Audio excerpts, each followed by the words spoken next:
do not need magic to transform our world. We have enough power inside ourselves. Good evening, everyone. Myself, Karishma Jain. I welcome you all to Women with Wings. Women with Wings is dedicated to uplift women, and we have been bringing inspiring stories of women in this platform. It has been 8 months since this platform has been made, and credit goes to founder Shefali and Vatsala. Shefali and Vatsala always believe we are women, and that's a superpower. Today's journey is all about the woman. Today's journey is all about a woman entrepreneur, a life of a woman entrepreneur. I would now take the opportunity to introduce our moderator, Harini. Harini is a business transformation evangelist. Welcome, Harini. Harini is a business transformation evangelist, a design thinker, a neuroscience enthusiast, and a behavioral scientist. Adept in unlocking human potential in organization. It has been 24 years of successful experience in the areas of leveraging people's potential for business agility and excellence. A strong believer in driving excellence. One's destiny, she practices resilience as a life skill. Positivity and ability to drive engagement with people helps her to be an influencer in both industry and academia. She shares her story through keynotes and TEDx. Over to you, Harini. Thank you. Thank you so much, Karishma. It's my pleasure to be hosting this afternoon's conversation with Neha Kant. And we will get Neha on to the live streaming in a moment. Hi, Neha. Welcome. Happy to see you here today. So Neha is the pioneer she's an entrepreneur who brought in the brand of lingerie called Clovia. And there's a long story to how Neha's journey has been. So if I were to read out the entire introduction that we all know about Neha, we wish to know, I think it will take away all the time. So what we will do is we'll unravel all about her through this conversation. And I believe that the best way that you get people to know you, Neha, would be as you add more meat and muscle into the story that you've given as your description about yourselves. But just to start with, let me go to the first few lines of your introduction.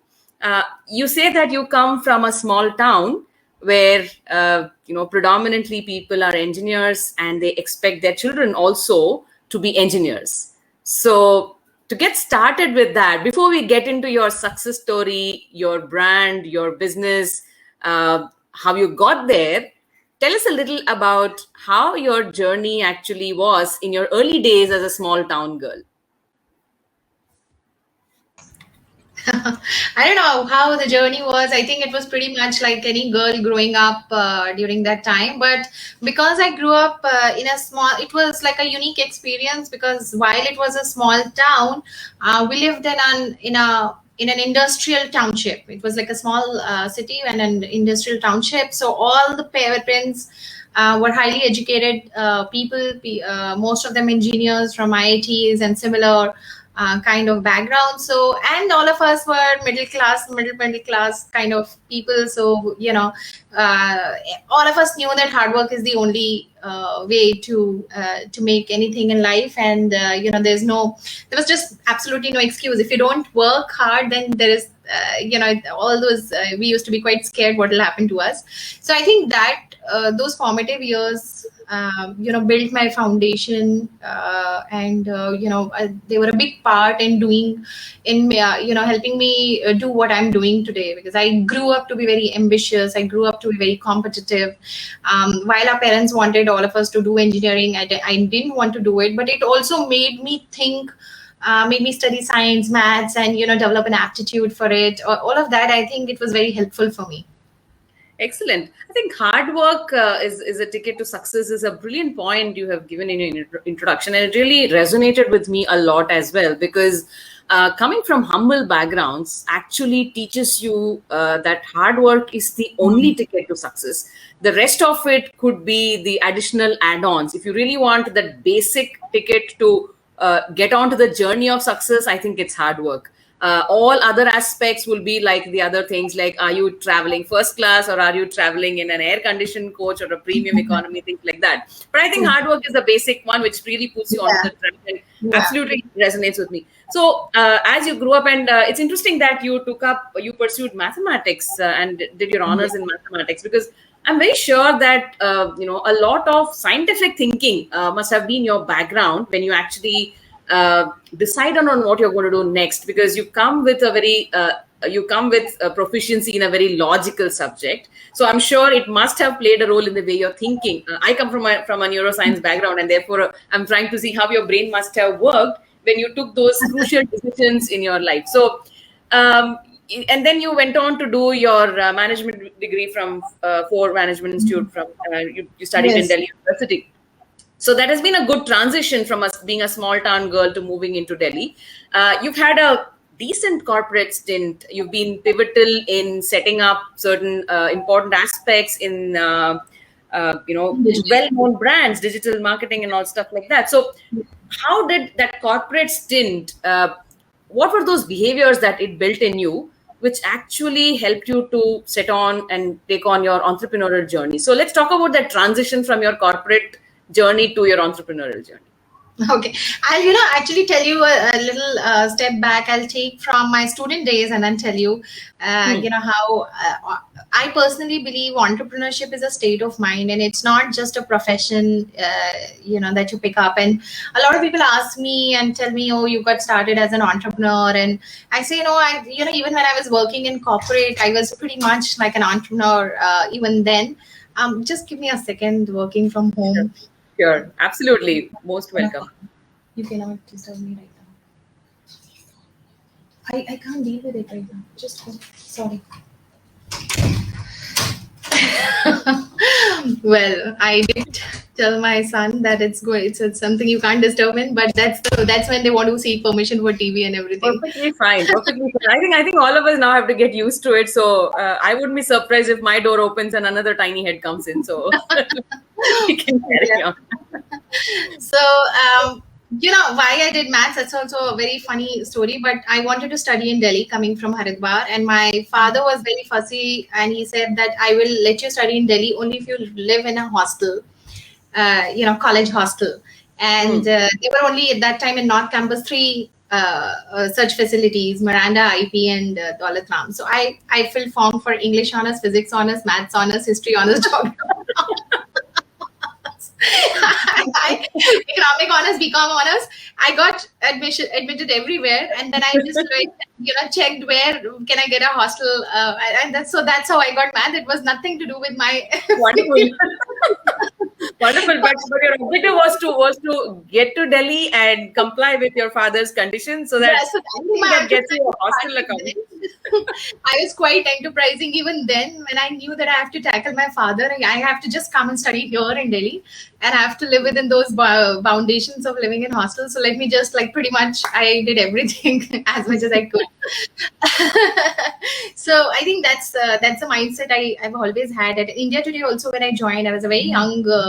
I was just about 25, I think, at that time, and the business was really small, not going just indirect marketing, selling space at that time, and we tried multiple things. And internet happened to us by chance. We just discovered, okay, internet this is what you could possibly sell. It's like a democracy. Now I look back and I see that the internet, I equal it to a democracy. And as they say, also Facebook is the largest democracy in the world, or second largest maybe after India. So if you have something to say, then people will vote you in or out.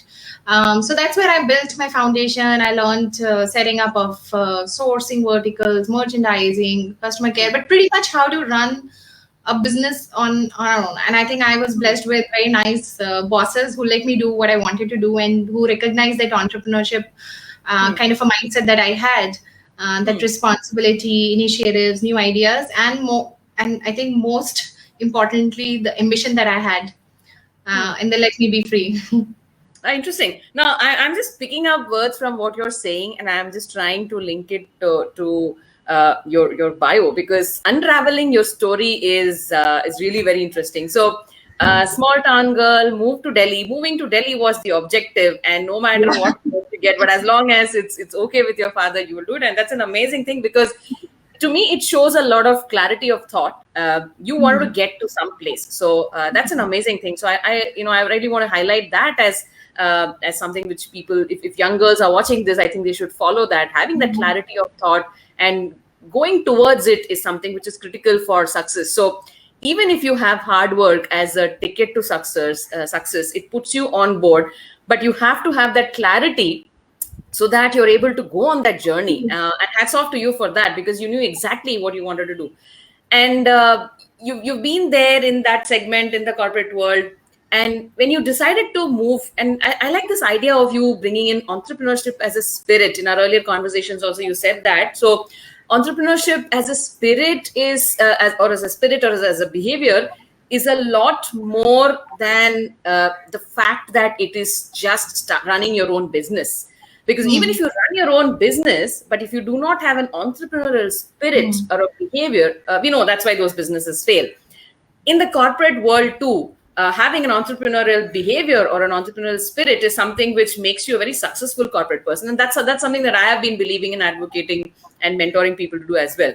So now, coming back to your story, when you decided to move on your own and you decided to start your own business, how did Clovia really happen? What was it that made you feel that this is it, this is the segment, and this is how the brand will look like, these will be the products? There must have been some interesting thought process there as well. Yeah. I'm getting to you. So you rightly said that there has to be some goal in your mind at all times. At one point, that goal was to come to Delhi somehow. Second time, the goal was to gain financial independence. So I did whatever I had to do, education-wise and work-wise. And then, after having worked in corporate for 10 years, I wanted to build something. I felt that there is something that I could do, and that need to build a brand or need to build a business became quite important to me, because I personally felt that I had done a lot of work in my job, and I was quite proud of it and built it up. But I had to, at some point, I had to stay detached to it, because it wasn't something, that I could put any claim on. So when I moved on there, I had that very strong need. And apart from that, in parallel, as a consumer, as a girl growing up in India or girl living in India, I was very aware of this need gap of finding the right bra in our country. So like I said, I grew up in Haridwar up till the point I got married, till the time I was 23. My mother shopped all my underwear. I never went to the store. It's if I tell girls today, they'll find how, weird and unnatural, but that's how it was. Not just in small towns. I'm probably a generation older than you, and I can still say that I was raised in Mumbai, and even in Mumbai, till the time I went into college or till the time I was a little more independent, I think innerwear was still shopped by mothers. It was pretty much the same, whether it was a small town or Mumbai. Yeah, but you're right. Just today, they would laugh at it. They wouldn't believe it at all. Absolutely. Yeah. So I never went to the store. I don't know how they figured out the gentleman on the other side and my mother, how they figured out my size. But what happened really was that I was always a little bit uncomfortable with my underwear. I always grew up. Now I can understand why I thought that I'm broad, or I'm, maybe overweight and maybe too tall. And I was also a very active sports person in school and college. So the problem was compounded for me. And now I look back, I can now understand why so many girls in my batch, by the time we reached 9th grade, dropped out of active sports, because it's difficult for a growing girl. So that, but still, by my mid 20s, I still hadn't been able to pinpoint the problem to my bra. I by now was shopping from high streets of Delhi, in malls, etc. But the problem was still the same. Now I had the luxury of going and looking at the products myself, checking, using the trial room. But there were still very, very few options in terms of sizes or fits, and for a young girl, a bit of fashion as well. So in 2010, I traveled a little bit to Europe for work, and I just walked into a store in Germany, and it was an aha moment for me. And I realized, oh, bras are made like this also. What's wrong with India? Why aren't we making bras like this? And it wasn't an expensive product. I mean, a middle class girl could afford it in Germany as well. It wasn't that expensive. So I came back, and this thought stayed with me. Then while at India Today, I did some experiments around the category. Of course, my mindset is built more towards, I do have an affinity for numbers. So I did test out the unit economics. I did test out whether, marketing math will play out, because, ultimately the business has to yield results and profits. So I did all of that testing while I was there, just to validate my hypothesis. And then in around 2012, my beliefs became firmer, and that's when I discussed with my husband. And then I quit my job, and sometime later he also quit his job, and then we decided to do this. So one thing we realized was the way Indian underwear distribution system is built. One, it is run by all men, right from the top till the bottom. So what the girl wears is not a girl's choice. It's something that the retailer is telling you, or the distributor is telling you, or finally the manufacturer who's thinking, I have to make so much. Let me cut down my risk and just make 2 sizes, 2 fits, 2 colors, that sort of a thing. So we realized that is what is inhibiting the innovation or experimentation, or even offering basic products to all body types. That's what is inhibiting, and that's what we need to solve.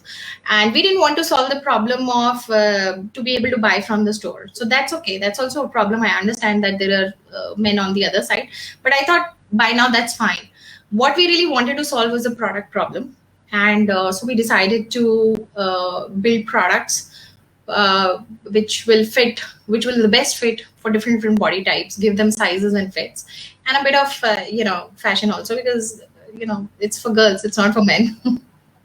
Interesting, because I'm also a design thinker. So I was just, as you were speaking, I was curious to see the process you must have applied to zero down on the type of products, the kind of products that you should actually put, and what gets released when. And I think it's all very intelligently done, because lingerie as a segment was something which was really not considered very Indian. Like you said, you explicitly said a lot of things, but it was considered very Western. It was assumed that it would be very expensive, and therefore people did not see too much of variety. But the way that you actually went down doing your idea validation, probably testing how the product will work, doing all the math around it, the feasibility studies and all of that, probably gave you a very strong and a robust foundation to step into this business. And I'm sure you must have seen success, because definitely you've been a winner of awards yourself as a best woman entrepreneur, but at the Dun & Bradstreet SME Business Excellence Awards. And I'm sure your brand also is an award-winning brand. So tell us, how did you taste your first success once you started on this journey? You know what? Success is nothing but a series of failures. So you try, and then one day something works, and that's what was true for us also, because the scene was quite dynamic. We chose internet as our first channel, and the one thing about technology is that it changes every day. So a lot of our so for example, when we started desktop, you basically shop from your office desktop. Office lunch times used to be the peak shopping hours, and evenings were used to be like lame shopping hours, because smartphones didn't exist, or existed, but not much of shopping was happening. Mostly it was BlackBerry at that time. So, we built everything around desktop. Then we realized, what's happening? Slowly movement happened from desktop to mobile. So then we built mobile side, we perfected that. Then we realized, in fact, we were late on catching on to that trend, but people moved to app shopping as mobile phone memories increased. And then so like I said, failure, that we were slow to that trend, but we whenever we came and we made sure that we did well then. And today 65% plus of our business is coming from apps, and just about 2-3% comes from desktop. So that's how much things have changed in 5 years. Similarly, when we started out, even product preferences I've seen change quite a bit, because as younger girls are joining workforce and our primary TG is between 25 to 35, I've seen a lot of things change from product perspective as well. So I think so I would actually say that, like any sports person, we lost a lot before we we won some. And then that's also true that once you break the glass ceiling of success, then you see a lot more. Then there is a momentum. And I'm putting this forth because I want to be honest to all the viewers here and tell them that don't think initially something will come, success happens. Just like you have to endure it for some time. Perseverance, I think, is very important. Yeah, and very, very rightly said. Perseverance, definitely, because as usually we try to do something, and the enthusiasm is very high because we love to experiment. And when we experiment, the brain's already thinking that it's going to be a successful experiment. And then when it doesn't work or something doesn't happen our way, there is a tendency to give up. But perseverance is the only way, because you have to look at an experiment and pick up learnings from there and move forward. Rather than giving up. Very well said. And So I think... Sorry, Yeah. I'll just interject in between. Yes, One thing yes. which I think we did right, and which I feel a lot of people possibly don't think like that, is that you start on a business journey. Your product will take time to get acceptance and or to take time to get right, etc. Some people achieve success quickly, but some don't. But what we did right was that we knew that the business has to run till the time we get that product makes customer acceptance, etc. flowing in. So during that time, we made sure that we did a lot of we used our resources, supply chain capabilities, technology capabilities to make sure that we kept some business flowing in. So we tied up with the home shop shopping channels, TV shopping channels, because they had volumes there. And we started to sell some products there. They were not from our own core brand. They had nothing to do with bras initially. But I personally went on the shows and sold that product, like this nightwear. And especially I had become a mother, so I spoke a lot on shapewear. Like I became that fad. Look, I'm looking like this. This shapewear is helping me do this, that. I did all of that. So that sustained us for 2 years. It was a profitable channel. It paid our salaries. It ensured that while 4 or 5 of us are working towards that, the rest of the company can continue to work towards Clovia. And after 2 years, we had broken through.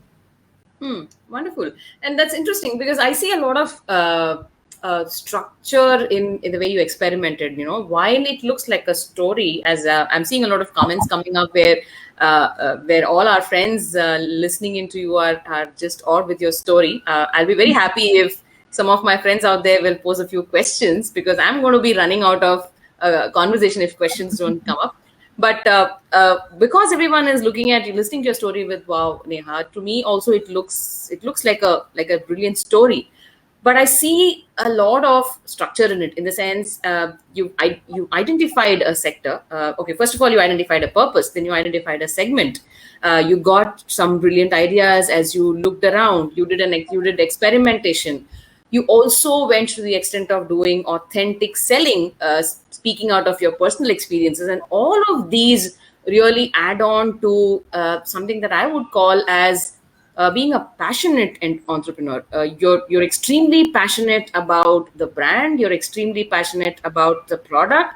And you're extremely passionate about the purpose. Because in my role, as I'm mentoring many entrepreneurs, startups, etc., and also consulting for organizations, what I notice is some startups, some businesses are started with the idea of selling it off after some time, whereas some of them really want to stay here for at least 100 years and make it big.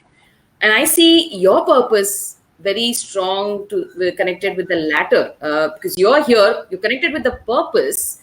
While every business is for making profits, of course, that's how you will sustain yourself and keep growing. That's definitely there. But I see a very strong connect with the purpose. And that's something which is really inspirational, which I think anyone who wishes to be an entrepreneur and listening into you should pick that up as one of your inputs or things that drove you towards success of your organization and your brand. So talking about your organization, as you went through the journey of building your business, you must have hired people, you must have expanded in different roles, hired a lot of people from outside and all of that. So as people came into the organization, so when you started small, you must have started with something that you would define as the culture of the organization. By culture, I mean the way things work at Clovia. How does instruction go from top down? How do people behave at work? All that defines the culture. Culture is a culmination of values, beliefs, behaviors. So what was the culture at the start of the business? And eventually, how are you sustaining that culture as new people are coming in? Yeah. So walk us through your culture journey. 50% of an entrepreneur's job or a manager's job is people management.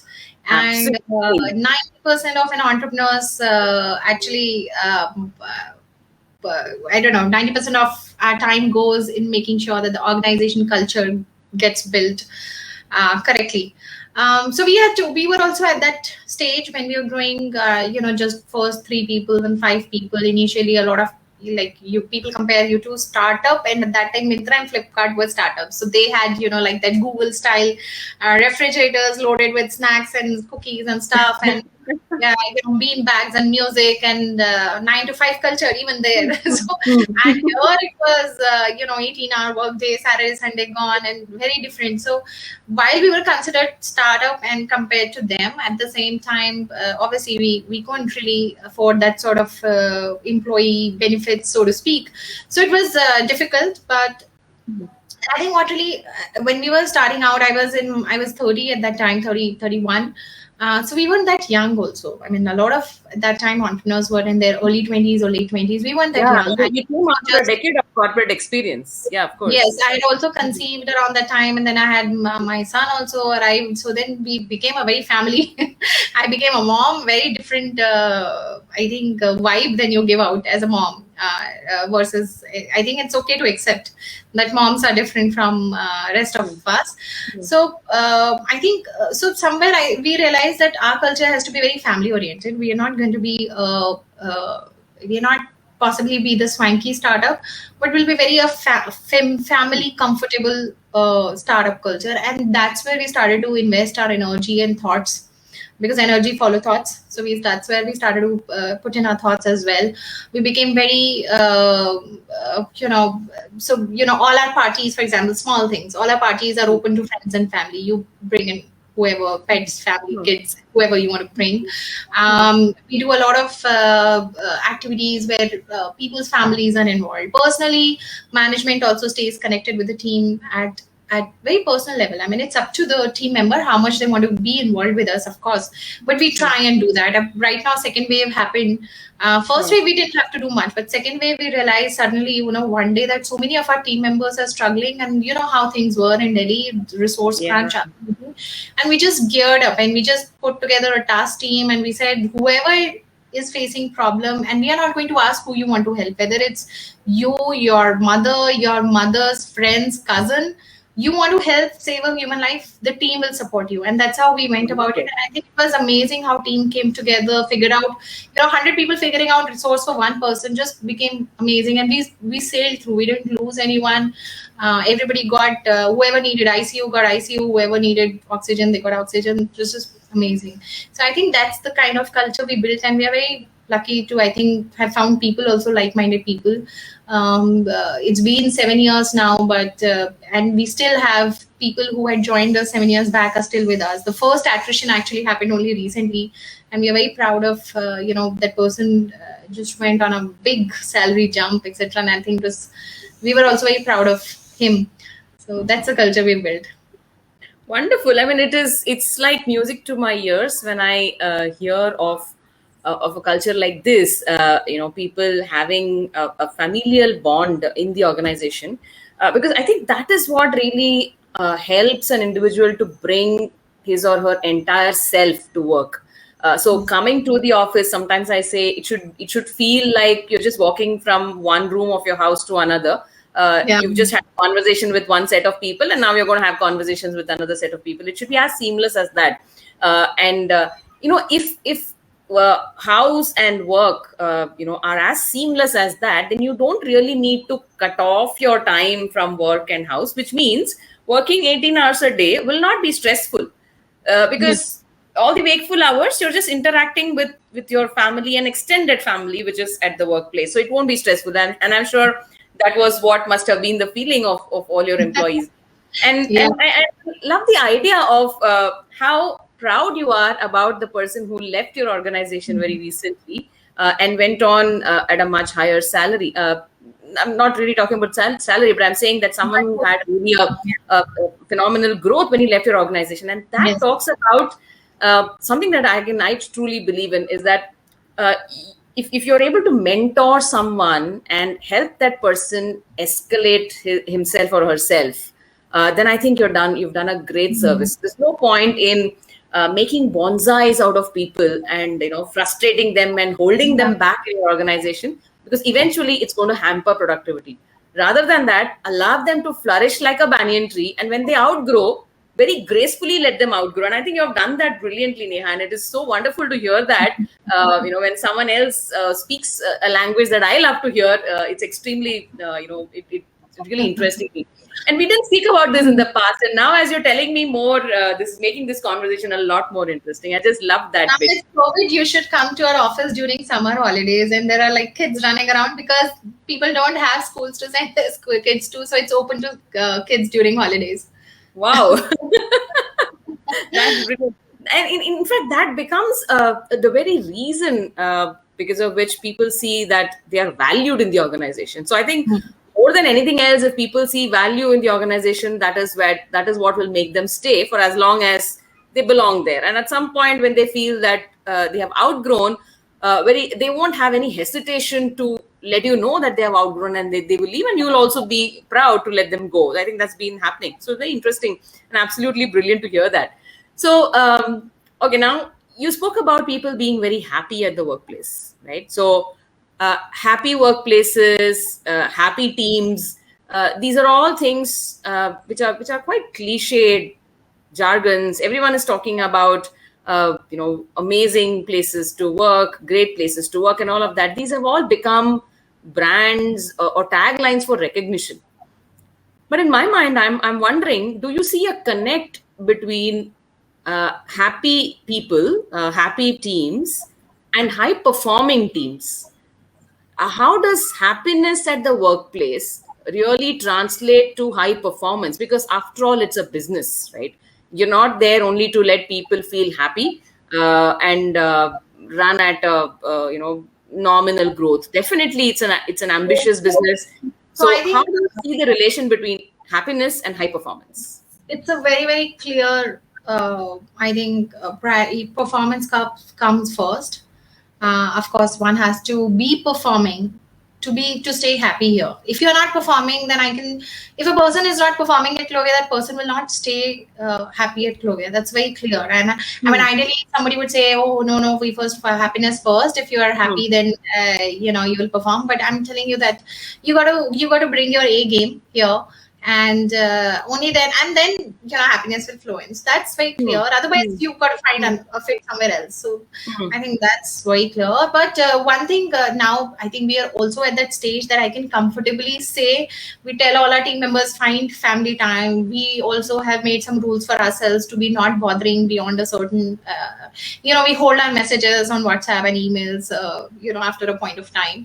But at the same time, some of our teams work on weekends, because weekends are prime shopping times, and take breaks and during the week, and that's how we become very flexible. It's quite decentralized, the decision making within the team. Even a 2-person team, really junior team somewhere in MIS or graphics can decide what their work schedule is going to be, so that they're able to make sure that people get it on time, etc. But their personal lives are not affected. So if somebody wants to go to bed, take care of the kid, they have spouses have conflicting schedules, they can figure it out, and we don't get into it. We are not the kind that have to punch in, punch out at certain time. Just keep performing. So the tasks are very clear. Excellent. So what you are communicating to people is the outcomes that they have to deliver. And it's not important the rules that they have to follow to get there, as long as outcomes are delivered without compromise. Because in this business, like in any other business, any other product business, quality is non-negotiable. Tracking of trackability is the most important thing, and especially now in work from home scenarios, so that everybody just we have different ways of for example, a lot of our entire of our team now puts in their KPIs in one common sheet, and the sheet is, I think it's now about 5 years old. Every month it gets so everybody knows how the progress has been, what tech team has achieved, what marketing has achieved, what we meet. Every teams come together at certain times. Nobody is excused from there and present. So we made sure that everybody stays in that trackable mode. So it's not like just off the tangent and you realize after a week. So that's there, and that's, I think, very important. Yeah. So what I hear you say, if I have to summarize, is rather than operating in a command and control manner, you've actually moved to measuring what matters, right? So definitely measuring what matters instead of measuring everything, like measuring the number of hours swipe in, swipe out. That doesn't really matter. But what matters is what's been the outcome of whatever hours are worked. And if that outcome is where the business wants to go, then it's fine. So instead of command and control, you've transitioned, or you've moved into a culture which is measuring what matters. And the flexibility with which people can decide when to work, how to work, depending on other things that they have to deal with, they have to manage, definitely would be a great advantage for people to settle into the organization very fast. And sometimes it might even be too good to be true for some people to believe कि ऐसा भी हो सकता है कि there's an organization which allows you to manage your day. But that's wonderful. And I think that is what is a new age business, and you're actually there where the new age businesses are, and that's amazing. So I have one question from Women with Wings. I know the answer, but I'm going to twist that question a little bit because I want the right message from you, Neha, to reach young women entrepreneurs or people who are sitting on the fence whether to start an entrepreneurship journey or not. So the question here is, did you have any fear when you switched from a corporate role to an entrepreneurship? Did you have any fear that you won't have a month-end SMS from the bank saying your salary is credited? I'm sure you didn't have a fear because you spoke about you being fearless. So you didn't have a fear. You did a lot of mental calculations. You took a lot of calculated risks. I get all that. But the advice I want from you around this question to young women entrepreneurs is that what's your advice for them? What is it that they should crack as a mental block to be able to take that jump of faith, leap of faith? What mental block should they crack? So, and now, okay, I will actually answer this from the perspective of a woman entrepreneur and not just any entrepreneur. Let's be very specific because I want you to address a lot of women who are sitting on the fence. They definitely need advice and direction from people like you. So be very specific to women entrepreneurs. That's yes, I'll speak from women's perspective. So you are right. I grew up as a fearless person, but I am also a very responsible person. So I knew that at this age I will have certain responsibilities as well, and I cannot depend financially on anyone. I mean, least of all my parents and my husband. But so financial independence was important for me. So when I started, I had some sense of what I have in my bank account till now and how much can I sustain. Can we as a family make sure that our responsibilities are taken care of? So in nutshell, what I'm telling all women entrepreneurs is make sure that you have your bread and butter is solid. I mean, don't be in that I wouldn't be so foolhardy and I wouldn't advise it, but it's to each their own. I'm sure there are other kind of stories as well, but you will not be able to get that fuel while you're on that trip to moon. You got to make sure you have fuel for all the way up there and back. So that's my advice, and make sure you. But at the same time, also don't please listen to. Responsibilities are important, but a lot of people do pull down women, and we also have a lot of responsibilities. It'll be foolish to think no, it's all equal. It's not. So there, I think you have to fight it out. You have to put your ambition ahead of everything in your life. Like I actually went back work right after my son was born. And it's the first time that we spent any time together. It was a bit awkward for us initially, but at that time I was in that phase where I wanted to put my ambition first, and I did that. Wonderful, wonderful. So again, it reflects of a lot of clarity of thought. Okay, so being fearless, yes, but not being foolhardy. Taking risks, yes, but taking calculated risks so that you're even accountable for those small failures and you can sail through.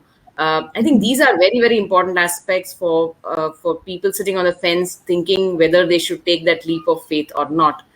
But I think once what I hear from the rest of your story is once you've taken the leap of faith, you have to have that parachute ready with you so that you're able to have a smooth landing, right? So there's a lot of groundwork you do before, and you elaborated that so beautifully about the kind of research you did and on all the maths that you did and the feasibility and all of that before you actually narrowed down. So it's not something which happens overnight. This transition forget the transition, setting up a business and running it successfully is not something that happens overnight. It's not like a crash diet. It is something which takes time. But once you're there, you get a grip of things, you're on that journey. That's wonderful. Amazing story so far. So I have a question from Meetu. Meetu is asking, how did you manage to work during the initial pandemic times? So not just the workflow, but I think, I want to add a little more meat into this question, saying when the pandemic struck, did you drastically have to change the way you worked? So add on those points as well that, there were businesses which said that we cannot work from home while, but when the pandemic struck, all those businesses had no choice and they figured out that it is possible to work from home and they moved on. So did you face that challenge? Did you feel a jerk when you moved into it? How did you face when pandemic struck initially, and how did you sail through that phase? So when pandemic struck, just a week before, we had started to tell people that week or maybe 10 days before in March, we said, okay, work from home. Let's just make sure that only 2 people from team are present in any day in office, so that, if there is some inter-team thing, that gets sorted. So we were a little bit prepared for it. And we also, when the day before Janata curfew, we called everyone in office and we said, let's, as countrymen also, it is our responsibility that we keep pushing economy in front. Please, we are trusting you.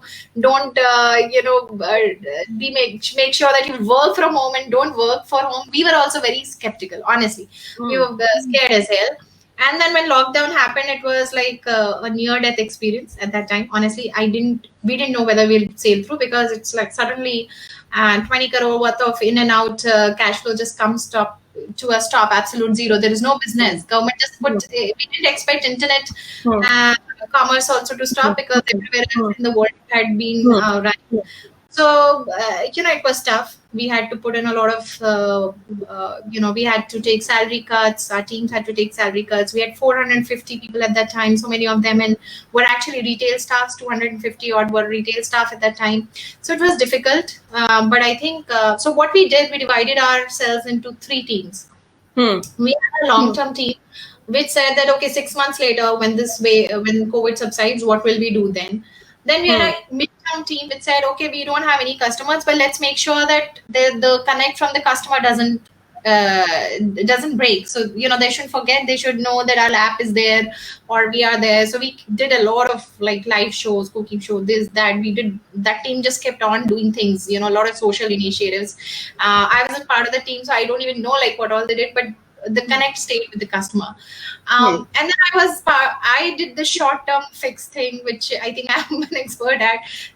We had to survive at that time. We had to generate some cash flows. So I just went about looking for business wherever. I spoke to government, figure out some, like, got into this medical care kind of thing for temporarily. And so we generated $1 million in business around that time, which fed our vendors, which fed our salaries, and which helped us sail through that quarter, April, May, June.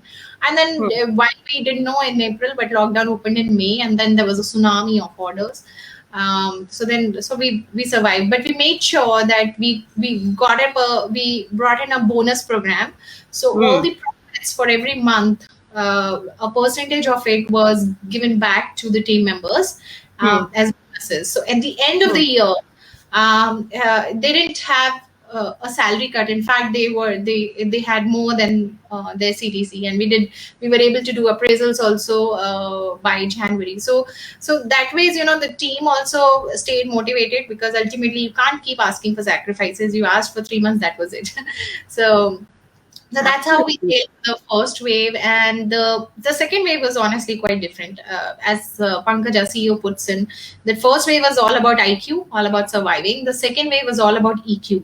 So in the second wave was actually horrendous. All of us, I think, felt personal losses during that time, and we realized how much our team is struggling.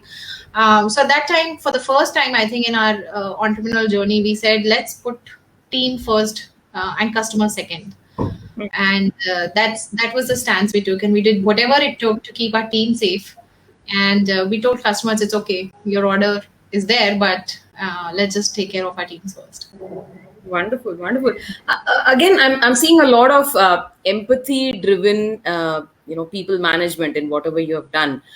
So right through the pandemic, when you rightly said, sacrifice cannot be something which can go on and on. So, for a while you asked people to support, they supported in a way, sacrifice done. Yes. Brilliant idea. I think another takeaway for the audience listening in is that think of some small diversification that you can do in your business if you have to meet your revenue targets for the year. If you're stuck with one, and if that is not moving ahead because of market conditions or whatever, think of what else you can do, because your the revenue targets are something which is going to drive the business further. And that's a brilliant thing you brought out. And I also love this idea of having bonuses. Coming from a very strong compensation management background, normally when I design compensation structures, I prefer to build in bonus as part of the structure, because that's where, as an employer, you get a lot of flexibility. And you brought in that point also very well, because as the business is making profits, you're able to pay them more, so they actually eventually get more than their negotiated CTCs when you're making profits. And if the business is not doing so well, you can slightly reduce the bonuses, and they won't still feel a pinch, because their guaranteed cash is still guaranteed. And that's a great idea of building in a very meaningful and very flexible salary structure. I think it's a great job, and as a comp specialist, I would really applaud you for that. Wonderful. I think compensation, you should keep some budget for spontaneity. It always helps. Absolutely. Because the more rigid you get, it becomes impossible to deal with a VUCA situation. And this was VUCA really staring at us in our eyes, and it is still staring at us in so many ways. And so being as flexible as possible, even in compensation, has really helped, and that's amazing. So it's another question from Shruti Kumar. She's asking, how did you take this pandemic in a positive way? Because you've been smiling all along. You've been talking about your journey with a ring in your voice, and it's sounding like music to all of us. So how are you staying positive throughout this journey, this pandemic year? Well, as they say, shit happens. So it had happened. I think not to me or to my team, to the entire world. So we knew that we had to do something about it. We had to survive as a business. We had to survive as family. We had to survive as teams. So we just, I think it's just about mindset. I don't know how else to say it, but apart from the fact that we did recognize that there's going to be stress, and we came up with some stress managing solutions. So like I said, we told teams, okay, go ahead and plan your days on your own, plan your weeks on your own, plan your weekends on your own. What are the days you're going to be on off, and then that really helped teams to de-stress and figure out a lot. Actually, our teams are quite happy now. They have more time to spend with their kids. They have more time for their fitness. A lot of them, a lot of our interactions are, what hobbies are they pursuing? Because everybody is now freed up from those 2 hours of commuting. But at the same time, a lot of our team members, especially the younger ones, struggled because they lived in in scenarios where they didn't have anyone to speak with, they were separated from their parents. So so now a lot of we said, okay, go back to your hometown. So it's not like it's not necessary for you to be here. So a lot of people are working from hometowns, and then suddenly imagine now we have from last year we started to recruit from other cities. We said, oh, it's not necessary for you to be in Delhi. So now we're recruiting from Bangalore, Hyderabad, Lucknow, wherever people are. Somebody's in Gwalior recently, I heard. So so then like a big talent pool is open to you now. Wonderful. Yeah, absolutely. So that's how I think so we spoke a lot about the softer emotional aspects of culture. Now I have a couple of very pertinent questions when it comes to managing people in a business, and I'm referring to some processes, the typical processes that happen in organizations. So when you're doing your hiring, okay, so when you're hiring people, does it go through a very bureaucratic process that your team selects people, and then there is shortlisting, and then there are approvals needed for what kind of salaries are to be given? How bureaucratic it is, or do you have flexibility there also that people operate within certain boundaries that you have set? How does hiring decision making happen? I think one thing in our team, one thing in our culture, which our entire team by now knows, and even a newcomer realizes within, I think, few days of joining, is that we have complete acceptance of experimentation. Wow. If somebody brings an idea, we say, okay, try it. If it works, great. If it doesn't work, that's fine. We'll move on. So that really helps. So people send in a lot of ideas to us. So if our team, we are looking, of course, there are rules set. There is a HR team, there's a recruitment team, and people do say, it goes through the process. We open up, we go on Naukri.com, LinkedIn, etc. And we have, so there's one specific rule that we have is that Pankaj, up till a point, he interviews everyone once, because he said till the time we are about 1,000 people strong, the culture is going to be very important. Right now we are 450 people, and that's why I want to make sure that we are all a cultural fit. There is also an orientation that he personally conducts when people join in. I take care of exit formalities, so I make sure that anybody who goes out or meets with me once, now virtually, otherwise. So then, that's how we've divided. So those rules are set, joining in rules and exit rules and certain benchmarks are set. But other than that, we are very flexible. Teams come up saying, we want to hire interns. We don't want to hire right now people because we don't know whether this position is going to be there tomorrow or not. Fine. We like this intern. Can we hire her full-time? Okay. So we do a lot of these, we don't think we need an MBA for it. There's a person who found who's just a graduate. Okay. So we do all of that. But we are very, very responsible hires. It's not hire and fire. That's something we don't look upon kindly on our team. If a HOD comes and says, I hired, but it's a mishire, then it's an HOD is going to hear from us. That's because it's an important decision. So which means you are putting a lot of emphasis on how the processes are. So if there has been a wrong hire, then probably you would encourage to go back and look at what went wrong and why was that hire wrong, and probably correct that process, right? Yes, correct the process, or give that person a chance. Once again, a lot of times we've taken their reporting to ourselves also to see if that works. Right. Very interesting, because that is talking about, on the one hand, while you're encouraging experimentation in so many things, on the other hand, you're also saying that learn from failures, learn from mistakes, and keep on getting into the process of continuous improvement. So whether it is, process of continuous improvement in your products, lines of products, or your internal processes, I think that's an underlying culture that runs in that it's okay to experiment and fail, but not do the same mistake again, but instead learn from it and make your processes better so that you do something better and different. Wonderful. We have last 5 minutes, Neha. So I have one question very quickly, and then one question on behalf of Women with Wings. One question very quickly is the Neha at home and the Neha at work.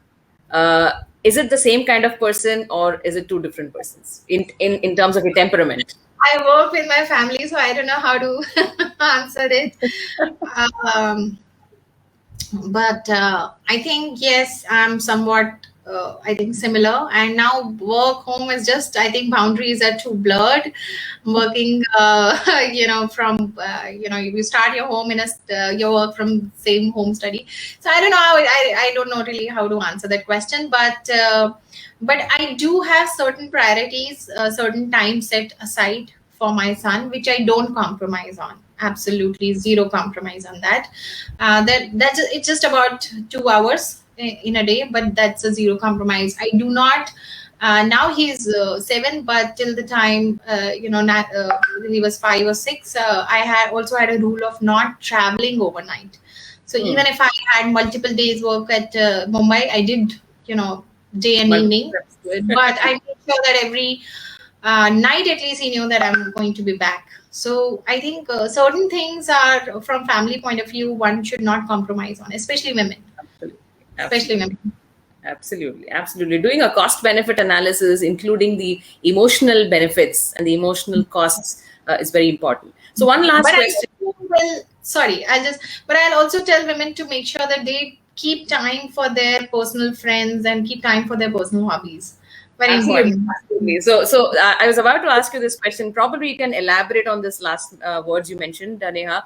This question is from Women with Wings. One crisp message to women who are listening into you today. What's that? You just now said, just elaborate on that.